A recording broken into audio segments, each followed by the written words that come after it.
Hello दोस्तों, आज के मार्केट में आप सभी का स्वागत है दोस्तों। तो सबसे पहले बात कर लेते हैं जो आज हमने ट्रेड आपको प्रोवाइड किया था बैंक निफ्टी में। तो कैसे कंफर्मेशन निकाला था। देखो, कल लेवल्स के बारे में भी मैंने आपको बताया था, इन सारे लेवल्स के बारे में अगर आपने नोटिस किया होगा तो डेफिनेटली आपको काफ़ी ज़्यादा हेल्प मिला होगा। तो सबसे पहले मैं आपको ट्रेड दिखा देता हूँ। एंड एक चीज़ आप ज़रूर नोटिस किया करो कि जब दोस्तों आपका देखो ये निफ्टी एनर्जी सेक्टर क्या था, बुलिश में था, ठीक है। निफ्टी एनर्जी सेक्टर बुलिश में था, एफएमसीजी बुलिश में था, तो ज्यादा चांसेस ये था कि निफ्टी क्या होगा, सबसे पहले अपसाइड के लिए मोमेंटम करेगा, ठीक है। एंड बैंक निफ्टी का कंफर्मेशन है क्योंकि बैंक निफ्टी क्या फ्लैट ओपन हुआ था। तो ये चीजें आपको क्या है कि index and plus data wise आपको समझना पड़ेगा दोस्तों। तो मैं आपको ट्रेड दिखाता हूँ, जो ट्रेड हमने अपडेट किया था आपको बैंक निफ्टी के। आप आज देख सकते हो कि आपका 45,600 है। एंड मैंने बोला था कि हीरो जीरो हम ट्राई कर सकते हैं एंड लेकिन हमको अच्छा रिटर्न मिल गया था। इसको हम लोग यहाँ पर एग्जिट करते हैं। 10 से 9 रुपये के बीच में बाइंग था।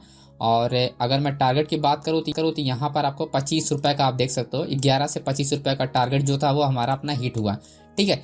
तो आप देखो, कम स्ट्राइक प्राइस, जितना कम स्ट्राइक प्राइस रहेगा उतना ही आपका, क्योंकि क्या होता है कि ऐसे प्रीमियम में मार्केट डाउन कम आता है, ठीक है। मार्केट डाउन कम आता है और अगर मार्केट आपके फेवर में गया तो ज्यादा चांसेस है कि मार्केट क्या होगा, ब्रेकआउट बहुत तेज होता है ये प्रीमियम, यानी स्पाइक यानी होता है बहुत तेज। ओके, तो इस केस में हमको एक अच्छा प्रॉफिट मिलता है, इसीलिए प्रीमियम हमने डाउन करके मतलब कम प्रीमियम वाला यहाँ पर अपडेट किया था। वैसे अगर 100-200 प्रीमियम वाला अपडेट किया था तो बहुत बड़ा प्रॉफिट होता सभी लोगों को, ठीक है। तो रिस्क को सबसे पहले आपको मैनेज करना चाहिए दोस्तों। तो बात जान लेते हैं। यहाँ पर देखो टाइम, पहले आप देखो 9:15 से 9:35 के बीच में आपको सिंपल सिलेक्ट करना था। एंड उसके बाद ये बैंक निफ्टी का चार्ट ही है। सिंपल आप यहाँ ऐड द मनी, आप देखो 45,100 जो कि ये ब्रेक करने वाला है। ऐड द मनी को 45,100 ब्रेक करता है, अच्छा खासा यहाँ पर देखो कॉन्ट्रैक्ट को एक्टिव करके बैठा है। एंड प्लस सपोर्ट लेवल के लिए आपका 45,000 आपका सपोर्ट कर ही रहा है, ठीक है। और उसके बाद आप देखोगे 44,900। जब अच्छा खासा बायर्स ने पोजीशन को बिल्ड किया है तो जाहिर सी बात है मार्केट क्या होना चाहिए, अप साइड के लिए ब्रेकआउट होना चाहिए, मूवमेंट होना चाहिए। ओके, अप साइड के लिए क्या होना चाहिए, मूवमेंट होना चाहिए। फिर जाके मार्केट डाउन आता है वो अलग सीनियर, बट क्या होना चाहिए, सबसे पहले अप साइड मार्केट जाना चाहिए। तो उस केस में क्या होता है, उस केस में अपने को अच्छा प्रॉफिट मिलता है। तो ये सिंपल सा लॉजिक था ओपन इंटरेस्ट का, है ना। मैं आपको बता चुका हूँ, मैं ऑप्शन चेन के एनालिसिस के बेस पे आपको ट्रेड वगैरह मैं करता हूँ। मैं ऐसे खाली पीली सिर्फ चार्ट को ड्रॉ करके रेंज ब्रेकआउट का, ऐसे खाली पीली मतलब कि यहाँ पर ब्रेकआउट हो जाए या कुछ भी हो जाए, जैसे नहीं, इस तरह का कोई ट्रेड मेरा नहीं होता, ठीक है। रेंज एरिया फाइंड होता है, सपोर्ट सिंपल मैं चार्ट पे एक ही चीज बताता हूँ, सपोर्ट एंड रेजिस्टेंस आप फाइंड कर लो। उसके बाद आप डेटा पढ़ना सीखो, ठीक है।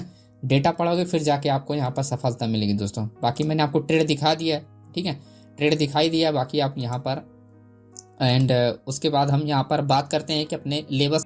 देखो दोस्तों, यहाँ पर लेवल्स मैंने निकाल दिए, ये सारे लेवल्स सपोर्ट और रेजिस्टेंस लेवल है। जैसा आपका डेटा रहेगा उसी हिसाब से हम यहाँ पर ट्रेड के लिए प्लान करेंगे। तो ये हो गया बैंक निफ्टी का और हो गया ये 13 जुलाई का एक्सपायरी। एंड अब मैं आपको यहाँ पर समझाता हूँ दोस्तों। देखो, जो ट्रेड था वो कंप्लीट हो गया। अब अगर मार्केट ऊपर जाता है तो पहला हमारा टारगेट क्या होगा, 45,436 का होगा। एंड दूसरा जो टारगेट होगा अपना 45,570 का। और एक चीज मैंने आपको कल भी बताया था, 45,336 ये हमारा स्ट्रॉन्ग लेवल्स होगा, रेजिस्टेंस लेवल। अगर ये ब्रेक करता है तभी जाके मार्केट क्या होगा, अपसाइड के लिए बड़ा मोमेंटम मिलेगा। अदरवाइज क्या होगा कि यहाँ से मार्केट क्या होगा, डाउन डायरेक्शन में आने के काफी ज्यादा चांसेस रहते हैं, ठीक है। तो उस हिसाब से आपको यहाँ पर आपको प्लानिंग कर लेना चाहिए दोस्तों, है ना। तो मैं आपको लाइव मार्केट में इसलिए कहता हूँ कि सारे आपको लेबल्स को आपको देखते रहना चाहिए दोस्तों। बात करते हैं जैसे कि अगर मार्केट अगर 45,400 से ऊपर अगर मार्केट निकलता है तब जाके हमारा टारगेट होगा 45,570 का। लेकिन मार्केट क्या होगा, अगर मार्केट फ्लैट ओपन होता है, डाउन साइड ब्रेकआउट होता है तो 45,216 ब्रेकआउट होगा एंड प्लस आपका 45,160 ब्रेकआउट होगा, तब जाके हम सेल के लिए प्लान करेंगे। ये ध्यान देना, ये दोनों लेवल्स बहुत इंपॉर्टेंट। अगर इसके बीच में आपकी एंट्री होगी तो ट्रेड फंस सकते हैं, ये पॉइंट आप ध्यान रखना है। 45,160 ब्रेकआउट होने के बाद तब जाके हमारा टारगेट होगा 45,050 का एंड सेकंड टारगेट होगा 44,900 का। ओके, ये पॉइंट आप ध्यान रखना दोस्तों। लाइव मार्केट में कभी भी ऐसे बीच में मत एंट्री करना, नहीं तो ट्रेड फंस जाएगा और फालतू में आपका मतलब कि आपका लॉसेस होंगे, है ना। अब मैं आपको डेटा समझा देता हूँ। एंड 45,000 जो 160 में आपको बता रहा हूँ, 45,200 के बीच में जो डेटा है उसको मैं आपको समझाया। 45,200 एंड 160 की मैं बात कर रहा था, तो 300, ठीक है। अब डेटा अगर यहाँ पर देखो, सिर्फ और सिर्फ आप वॉल्यूम पर सबसे पहले फोकस करो। 3 लाख का वॉल्यूम इस साइड है, आपका पुट साइड है, लेकिन वॉल्यूम क्या है, 4 लाख का आपका कॉल साइड है। ओके, अगर तो चेंज जो वाई देखोगे 24,000 का है और चेंज वाई देखोगे 28, मतलब कुछ डिफरेंस आपको, चेंज वाई देखोगे 28, मतलब कुछ डिफरेंस आपको समझ में आ रहा है? कुछ भी डिफरेंस नहीं है। 24,000 और 28,000 में कोई डिफरेंस नहीं है, मतलब कि 2,000 में कोई फर्क नहीं पड़ता है। चेंज ओपन इंटरेस्ट में 2,000 3,000 पे उतना फर्क नहीं पड़ता है ना। लगभग 5,000 आसपास हो तब जाके अच्छा खासा रिवर्सल या ब्रेकआउट मिलता है। एंड अगर हम डेटा की, ओवरऑल डेटा की बात करें ओपन इंटरेस्ट की, यहाँ पर देखो 37,000 का यहाँ पर change open interest, open interest है टोटल, एंड 35,000 का यहाँ पर है। बट मार्केट सबसे पहले किस तरफ अटैक करेगा? सबसे पहले आपको बुलिश के लिए अटैक करेगा, यानी प्राइस क्या होगा? रेंज होगा, है ना। प्राइस क्या होगा? रेंज होगा। और यहीं पर अगर हम 45,200 की बात करें दोस्तों, एंड आप देखो यहाँ पर लगभग वॉल्यूम भी लगभग सेम ही है, 3,40,000 3,50,000। लेकिन अगर कॉन्ट्रैक्ट की बात करें तो अभी भी यहाँ पर क्या है कि सपोर्ट यहाँ पर बिल्ड है। चेंज ओपन इंटरेस्ट देखो, चाहे आप यहाँ पर कॉल साइड देखो, तो मतलब ओवरऑल कहने का मतलब है कि मार्केट क्या होगा? रेंज होने के चांसेस काफी हाई हैं। तो जब तक आपका 160 नहीं ब्रेकआउट होता है ना, 45,160, तब तक बाई के लिए प्लान नहीं करना दोस्तों इस लेवल पे। यहाँ पर कंफर्मेशन था। अब बात करते हैं थोड़ा सा ओवरऑल अप साइड के लिए 45,570 की। देखो 45,570 पे दोस्तों अगर यहाँ पर ध्यान दो, 45,570 देखो वॉल्यूम आप दोनों तरफ सबसे पहले ऑब्जर्व करो। वॉल्यूम देखो इस केस में क्या यहाँ पर ज्यादा है एंड यहाँ पर क्या है पुट में आपका कम है, लेकिन चेंज ओपन इंटरेस्ट आप ऑब्जर्व करो एंड टोटल ओपन इंटरेस्ट यहाँ पर देखो 13,000 है, 23,000 है, यहाँ पर 21,000 है, यहाँ पर आपका 51,000। तो आप समझ रहे वॉल्यूम कम है चलेगा, ठीक है, लेकिन change open interest and total वाई ज्यादा होने, बट चेंज ओपन इंटरेस्ट सबसे ज्यादा। टोटल वाई मैं आपको बताऊं कि ये जो ओपन इंटरेस्ट होता है ये एक्सपायरी दिन सबसे ज्यादा अटैक करता है। बाकी दिन क्या होता है, जैसे फ्रेश डे होगा कल फ्रेश कॉन्ट्रैक्ट ऐड होगा यहाँ पर, है ना। तो इसमें क्या होगा कि उतना पावरफुल एक्टिव नहीं रहता है ना, मतलब उतना अच्छे से वर्क नहीं करता है जितना अच्छा चेंज ओपन इंटरेस्ट वर्क करता है ना। तो इस हिसाब से चेंज ओपन इंटरेस्ट मैटर करता है यहाँ पर। तो ओवरऑल क्या है कि यहाँ पर एक रेजिस्टेंस लेवल आपका क्रिएट होगा 45,500 पे, है ना। तो इसीलिए हमने बोला है कि यहाँ पर आपको 45,570 का हमारे यहाँ पर टारगेट होगा जब भी 436 ब्रेकआउट होगा, क्योंकि मार्केट रेंज होगा डेफिनेटली यहाँ पर। आप थोड़ा सा बात कर लेते हैं आगे निफ्टी का। निफ्टी में भी थोड़ा समझ लेते हैं कि निफ्टी का भी लेवल देखो हमने निकाल कर रखा है दोस्तों। तो इंपॉर्टेंट लेवल आपका ये है कि आपका सिंपल आपका 19,520 ब्रेकआउट होता है, तो पहला टारगेट हमारा 19,560 होगा एंड सेकंड टारगेट 19,600 होगा। और फॉर एग्जांपल अगर डाउन साइड ब्रेकआउट होता है तो देखो डाउन साइड ब्रेकआउट कब ट्रेड के लिए प्लान करेंगे, जब 19,390 ब्रेकआउट होगा। इससे पहले हम बीच में 19,420 पे नहीं एंट्री कर सकते हैं, हम यहाँ पर कर सकते हैं 470 में और 490 के बीच में अगर प्राइस रेंज होता है तो फिर हम कर सकते हैं, और हमारा टारगेट 420 होगा, ठीक है। क्योंकि ये 19,390 जो है, यहाँ जो पट्टी है रेड कलर की, ये क्या है, स्टॉप एरिया है मार्केट का। तो मार्केट आके यहाँ पर रुक सकता है ना। ओके, तो जब तक प्राइस रेंज होके नहीं ब्रेकआउट होगा तब तक ये लेवल ब्रेक होगा, मतलब अगर ब्रेकआउट होता है, अगर डायरेक्टली ब्रेकआउट होता है तो ये लेवल उतना परफेक्ट वर्क नहीं करेगा।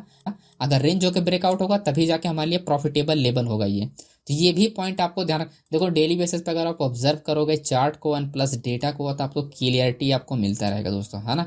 तो लॉसेस के जो चांसेस होते हैं वो बहुत कम हो जाते हैं, बहुत ज़्यादा कम हो जाते हैं। ओके दोस्तों, तो मैं डेटा आपको समझा देता हूँ यहाँ पर। एंड सबसे एक और आप समझ लेते हैं डेटा, ये हमारा रिवर्सल एरिया है 19,300 और 19,280, ये हमारा मार्केट रुक के रिवर्सल है, या तो मार्केट अप या तो मार्केट डाउन। बट पॉसिबिलिटी ये हमारा क्या है कि मार्केट रुकेगा ही रुकेगा, 101% यहाँ पर मार्केट आके रेंज हो जाएगा जब भी मार्केट डाउन आएगा, क्योंकि ये स्टॉप एरिया है, एंडिंग एरिया जैसे बोलते हैं मार्केट का डेटा के हिसाब से। तो यहाँ पर आप देख लो डेटा। एंड पहले बाइंग का 19,500 का देख लेते हैं। 19,500 की अगर हम बात करें तो सबसे पहले हम इसको चेंज करते हैं दोस्तों, एंड ये हमारा 13 जुलाई एंड 19,500 की हम बात करने वाले थे।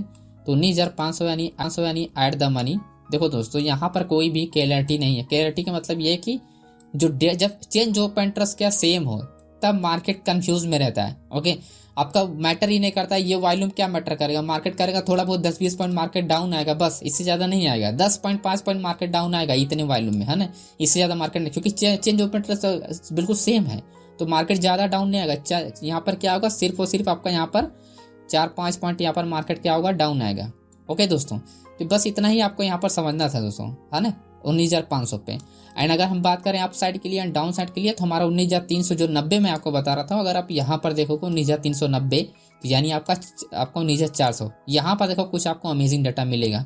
वॉल्यूम आपका 5 लगभग 6 लाख के आसपास है, बट डेटा में आप देखोगे डिफरेंस है, यहाँ पर अच्छा खासा सपोर्ट लेवल है। ओके, कंपेयर कॉल से अगर आप देखोगे तो पुट साइड में अच्छा खासा सपोर्ट लेवल है तो 19,400। तो मैंने आपको क्यों बोला था कि यहाँ पर मार्केट क्या होगा, इट्स डायरेक्टली अपने को ट्रेड नहीं करना है, इसलिए बोला कि मार्केट रेंज होकर ब्रेकआउट होगा, यानी ये स्ट्रॉन्ग सपोर्ट एरिया तो ब्रेक करेगा तब जाके अच्छा मोमेंटम मिलेगा। अगर मार्केट डायरेक्टली ऐसा कोई रेड कैंडल बनाता है तो मार्केट रिवर्स होने के ज्यादा चांसेस रहेंगे, तो आपका यहाँ पर एंट्री नहीं मिलेगा। ओके, तो कंफर्मेशन नहीं मिलेगा जब तक रेंज नहीं ब्रेकआउट होता दोस्तों। आई होप आपको ये पूरा एनालिसिस समझ में आ गया दोस्तों।